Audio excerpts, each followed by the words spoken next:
నమస్తే అండి. ఈరోజు వీడియో ఏంటంటే బీరపాదుల్ని మనం గార్డెన్లో సింపుల్గా ఎలా పెంచుకోవచ్చు, అలాగే ఒకటి రెండు పాదుల నుంచి కూడా మనం అధిక దిగుబడి తీసుకోవాలంటే ఎలాంటి పోషకాలు ఇవ్వాలి, ఎలాంటి టిప్స్ పాటించాలి, ఇవన్నీ కూడా ఈరోజు వీడియోలో మనం డిస్కస్ చేసుకుందాం. ఇది వచ్చేసి నేల మీద పెట్టిన బీరపాదు అండి. మనకి టెర్రస్ పైన కూడా బీరపాదులు ఉన్నాయి, చూపిస్తాను నేను మీకు. అయితే ఇది పాదు పెట్టిన తర్వాత ఇది లాస్ట్ టైం ఒక 2-3 కాయల వరకు హార్వెస్ట్ చేసాం. ఇది సెకండ్ హార్వెస్ట్ అనమాట. ఈసారి ఎక్కువ కాయలే ఉన్నాయి. అయితే ఎప్పుడైనా కూడా మనం పాదు పెట్టిన తర్వాత వచ్చిన ఫస్ట్ ఒక 4-5 కాయల్లో మొదట కాసే 4-5 కాయల్లో ఒక కాయని కానీ విత్తనాల కోసం వదిలేస్తే హెల్దీ విత్తనాలు అనేవి మనం చక్కగా మన గార్డెన్ నుంచే కలెక్ట్ చేసుకుని నెక్స్ట్ సీజన్ నుంచి వాడుకోవచ్చు అనమాట. అలా ఇది విత్తనాల కోసం వదిలిపెట్టిన కాయ అనమాట. విత్తనాల కోసం వదిలిన కాయని మనం టచ్ చేయటం అలా చేయకూడదు అనమాట.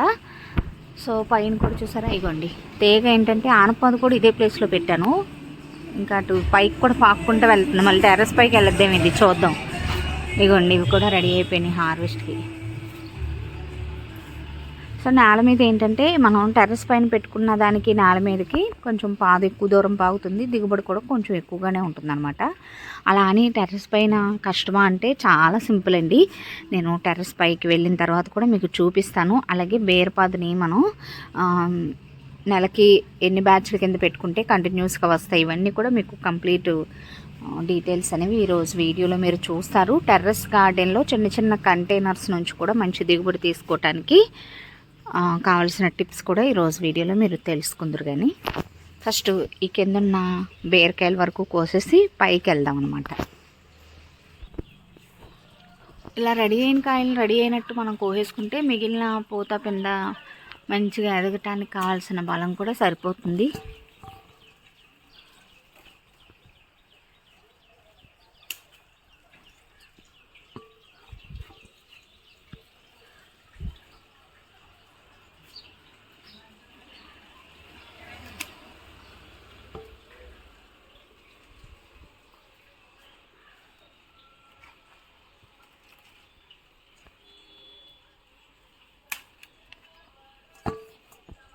ఫైబర్ కంటెంట్ ఎక్కువగా ఉంటుందండి, హెల్త్ పరంగా కూడా చాలా మంచిది. సో అది కూడా కూర్చోండి, ఇంకా ఎదగదు.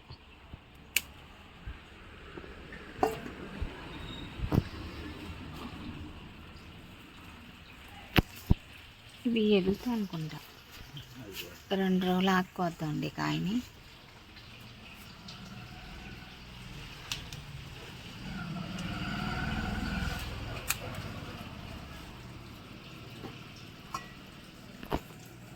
నేల మీద వరకు వచ్చిన బీరకాయలు అనమాట.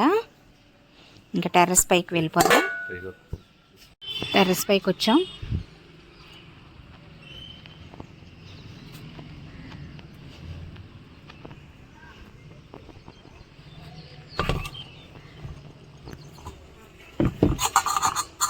నేల మీద పెట్టుకున్న పాదులకి టెర్రస్ గార్డెన్లో పెంచుకునే పాదులకి ఆ వేరియేషన్ అనేది ఉంటుందండి. పాదు ఎదుగుదలలో ఉంటుంది, అలాగే హార్వెస్ట్లో కూడా ఉంటుందన్నమాట. అయితే కంటైనర్స్లో మనం వేసుకున్నప్పుడు కొంచెం మనం ఎక్కువ పోషకాలు అవి అందించాలి.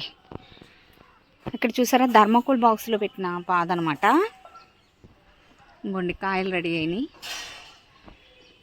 ఎప్పుడైనా కూడా తీగ జాతికి సంబంధించిన పాదులకి పెద్ద సైజు కంటైనర్ని మనం ప్రిఫర్ చేసుకోవాలి. అంటే థర్మాకోల్ బాక్సులు కానీ 100 రూపీస్ బ్లాక్ టబ్స్ కానీ ఇంకా గ్రో బ్యాగ్స్ అయినా కూడా వెడల్పు లోతు ఎక్కువగా ఉండే కంటైనర్స్ని కానీ మనం సెలెక్ట్ చేసుకున్నట్లయితే పాదు హెల్దీగా పెరుగుతుందన్నమాట. ఆనపాదు అనుకోండి, ఇదిగోండి ఒక్క తీగే పెట్టుకోవాలి, ఒక్క మొక్కే పెట్టుకోవాలి, అప్పుడే బలంగా పెరుగుతుంది. చూసారా, పైకి వెళ్ళిన తర్వాత ఇంకా అది ఎంత దూరం కావాలంటే అంత దూరం వెళ్ళద్ది మనం పందిరి ప్రొవైడ్ చేస్తే. ఇంకొకటి ఏంటంటే కంటైనర్స్ని పెద్ద సైజు సెలెక్ట్ చేసుకోవాలని చెప్పాను కదా, అలాగే మట్టిని కలుపుకునే విధానం పైన కూడా మనం తీసుకునే దిగుబడి కూడా ఆధారపడి ఉంటుంది.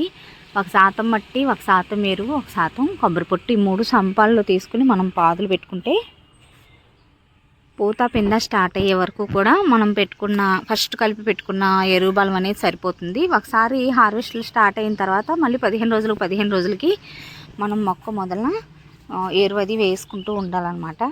అలాగే మట్టిని కూడా ఎప్పటికప్పుడు గుళ్ళ చేసుకుంటూ ఉండాలి పలగూర సాయంతో. నేను ఆ టిప్స్ అన్నీ కూడా నేను నెక్స్ట్ టైం చెప్తాను. కింద కూడా మొక్క తీగ ఒకసారి చూసారా మీరు, ప్రతి కంటైనర్లో కూడా మట్టి మీద ఎక్కడ ఆకులు కానీ పండిపోయిన ఎండిపోయిన ఆకులని ఎప్పటికప్పుడు తీసేసుకుని మట్టి ఎప్పుడు గాలాడుతూ ఉండేటట్టుగా, గాలి వెలుతురు ఆడేటట్టుగా మనం చూసుకోవాలన్నమాట. అప్పుడు ఇన్ఫెక్షన్స్ అవి కూడా రాకుండా ఉంటాయి. నెక్స్ట్ బేరపాదుల విషయానికి వస్తే, ఒకసారి మనం పాదు పెట్టుకున్న తర్వాత కాపు స్టార్ట్ అవుతుంది, హార్వెస్ట్లు తీసుకుంటున్నాం, 1-2 హార్వెస్ట్లు అనే టైంకి మళ్ళీ ఇంకొక కంటైనర్లో కొత్త పాదు అనేది పెట్టేసుకోవాలి. ఎందుకంటే ఫస్ట్ మనం పెట్టుకున్న పాదు కంప్లీట్గా కాపు అయిపోయేసరికి ఇప్పుడు సెకండ్ బ్యాచ్లో పెట్టుకున్న పాదు అనేది మళ్ళీ కాపు రావటం స్టార్ట్ అవుతుందన్నమాట. ఇక్కడ నేను 1, 2, అదొకటి 3 కంటైనర్స్లో పెట్టాను. సో ఇలా మనం బ్యాచ్లుగా బేరపాదులు అనేవి పెట్టుకోవాలి. మిగిలిన అన్ని కూరగాయ పాదులతో పోలిస్తే, కాకర, పొట్ల, అనప వీటితో పోలిస్తే బేరపాదులు విత్తనాలు మనం ఎక్కువ సార్లు పెట్టుకుంటూ ఉండాలన్నమాట. ఎందుకంటే తక్కువ టైంలోనే కాపు అయిపోతుంది. అందుకని చెప్పి ఫస్ట్ కాపు స్టార్ట్ అయిన తర్వాత మళ్ళీ సెకండ్ బ్యాచ్లో వేసుకోవాలి కదా. ఇవి కూడా తీగలు వచ్చి పూత పింద రావటం స్టార్ట్ అయిన టైంకి మళ్ళీ మనం ఇంకొక కంటైనర్స్లో వీటి కాపు అయిపోతుంది కాబట్టి ఖాళీ చేసేసి మట్టిలో మళ్ళీ ఎరువులు అవి వేసి కలిపి మళ్ళీ కొత్త పాదులు పెట్టుకుంటూ ఉండాలన్నమాట. 15 రోజులు గ్యాప్లో మనం 2 కంటైనర్స్లో కానీ విత్తనాలు పెట్టుకోగలిగితే ఇక ప్రతి హార్వెస్ట్లో కూడా గ్యాప్ లేకుండా మనకి బీరకాయలు అనేవి వస్తూ ఉంటాయండి. సో ఈ టిప్ మనం పాటిస్తే కంటిన్యూస్గా మనం అన్ని రకాల వెజిటేబుల్స్ని కూడా హార్వెస్ట్లో చక్కగా మనం యాడ్ చేసుకోవచ్చు అన్నమాట. నెక్స్ట్ ఏంటంటే వీటికి పాలినేషన్ వచ్చేసి సాయంత్రం టైంలో పువ్వులు విచ్చుకుంటాయండి. నేను ఈసారి సాయంత్రం టైంలో వచ్చి చూపిస్తాను షార్ట్ రూపంలో. మేల్ ఫీమేల్ అని 2 రకాల పువ్వులు ఉంటాయన్నమాట. కాయ వచ్చి చివరి పువ్వు ఉంటే అది ఫీమేల్ ఫ్లవర్, ఓన్లీ పువ్వు మాత్రమే ఉంటే అది మేల్ ఫ్లవర్ అనమాట. సో మ్యాక్సిమం బీస్ ద్వారా అలా పాలినేషన్ జరుగుతుంది. ఒకవేళ పిందెలు మాడిపోతున్నాయి అనిపిస్తే, కాయలుగా మారట్లేదు, పిందెలు మాడిపోతున్నాయి అనిపిస్తే మీరు హ్యాండ్ పాలినేషన్ కూడా చేసుకుని సక్సెస్ఫుల్గా కాయలుగా మార్చుకోవచ్చు అన్నమాట. మనం పాదు పెట్టుకున్న తర్వాత 40 నుంచి 45 రోజుల లోపు ఫస్ట్ హార్వెస్ట్ అనేది స్టార్ట్ అవుతుందండి. సో ఇలా మనం కంటిన్యూస్గా బేరపాదుల్ని మన గార్డెన్లో పెట్టుకుంటూ మంచి దిగుబడి అనేది తీసుకోవచ్చు అనమాట. అప్పుడప్పుడు నెలకి కనీసం ఒకసారి అయినా కూడా గార్డెన్ అంతా కూడా వేప నూనె కానీ మనం స్ప్రేలుగా చేసామనుకోండి, చాలా రకాల పెస్టులు రాకుండా ముందుగానే మనం కంట్రోల్ చేసుకోవచ్చు. ఒక్కొక్కసారి వాతావరణంలో ప్రాబ్లమ్స్ వల్ల, అంటే ఒకేసారి వాతావరణంలో టెంపరేచర్ హైగా ఉండటం, లోగా ఉండటం, అలాంటప్పుడు మొక్కలు స్ట్రెస్కి గురయ్యి కొన్నిసార్లు మంచిగా దిగుబడి రాకుండా డల్ అయిపోతూ ఉంటాయి. సో అలాంటప్పుడు మనం డిసప్పాయింట్ అవ్వకుండా మళ్ళీ మనం ఆ పాదులు అవి పెట్టుకుంటూ దిగుబడి అనేది తీసుకోవటమే. సో ఫెయిల్యూర్స్ అనేవి కామన్ అండి, గార్డెనింగ్లో అయినా దేనిలో అయినా మనం యాక్సెప్ట్ చేయాలన్నమాట. సో పెంచడం కష్టం అలా అని అనుకోకుండా చక్కగా మంచిగా కనీసం ఒక 4 రకాలు 3 రకాల పాదులైనా, తీగజాతి పాదులు, అలాగే వంగ, టమాటో ఇలాంటి మొక్కలు వేసుకున్నా కూడా వారంలో కనీసం 3 నుంచి 4 రోజులు మనకి మన ఇంటి పంట నుంచే మనం వంట చేసుకోవచ్చు అనమాట. రుచితో పాటు పోషకాలు కూడా కలిగి ఉంటాయి. సో తప్పకుండా ట్రై చేయండి. టెర్రస్ పైన ఉన్న బీరకాయలు కూడా కోసేద్దాం. మనం ఎలాంటి హార్మ్ఫుల్ కెమికల్స్ యూజ్ చేయకుండా ఆర్గానిక్గా పశువుల ఎరువుని మాత్రమే యూజ్ చేసి పండించుకుంటున్నాం కాబట్టి చాలా టేస్టీగా ఉంటాయి అన్నమాట వెజిటేబుల్స్.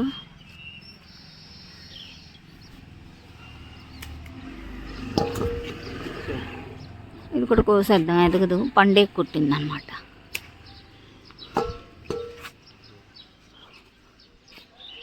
సో కొత్తగా పెట్టుకున్న బేరపాదు ఇందాక చూపించాను కదా, ఈ మధ్యలో అప్పుడప్పుడు కలుపు తీసేసుకుంటూ ఉంటే ఇంకా తీగలు కూడా రావడం స్టార్ట్ అయిపోయింది. కాబట్టి వైర్లు సపోర్ట్ చేసి మనం పందిరి పైకి కట్టేస్తే ఇంకా ఎదుగుతూ ఉంటుందన్నమాట. వాటికి పోతా పింద స్టార్ట్ అయ్యే వరకు అసలు ఎక్స్ట్రాగా ఎరువులు కూడా అవసరం లేదు. ఇప్పుడు హార్వెస్ట్లు తీసుకుంటున్న పాదులకే మనం బలం అనేది ఇవ్వాలన్నమాట.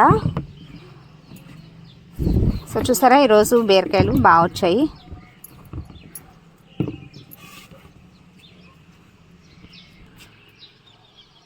ఇవి పండేగలు కుట్టినవి కూడా కోసేద్దాం, ఎదగం.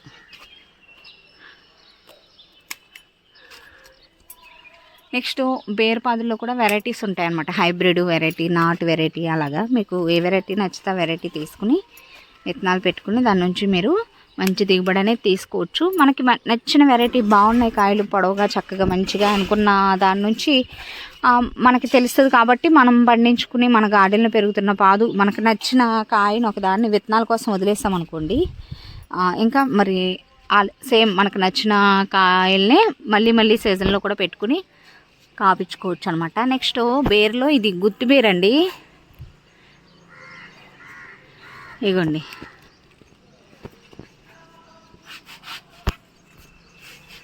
సో ఇక్కడ పాదు కొంచెం క్లమ్జీగా అయిపోయింది అనమాట. చిలకడ దుంపలు కూడా దగ్గరగా అయిపోయి ఎదిగేసరికి మొత్తం కలిసిపోయినాయి. హార్వెస్ట్ చేసేద్దామండి చిలకడ దుంపలు కూడా చేసి కొంచెం కంటైనర్స్ వెడంగా పెడదాం. సో ఇలా మనకి నచ్చిన వెరైటీ బేరపాదుల్ని ఈజీగా మనం టెర్రస్ గార్డెన్లో కూడా చిన్న చిన్న కంటైనర్స్లో చక్కగా పండించుకోవచ్చు అనమాట. సో ఇదండి రోజు వీడియో ఎలా అనిపించిందో కామెంట్ సెక్షన్లో తప్పకుండా తెలియచేయండి. వీడియో నచ్చితే ఒక లైక్ ఇచ్చి ఛానల్ని సబ్స్క్రైబ్ చేసుకోండి. Thanks for watching.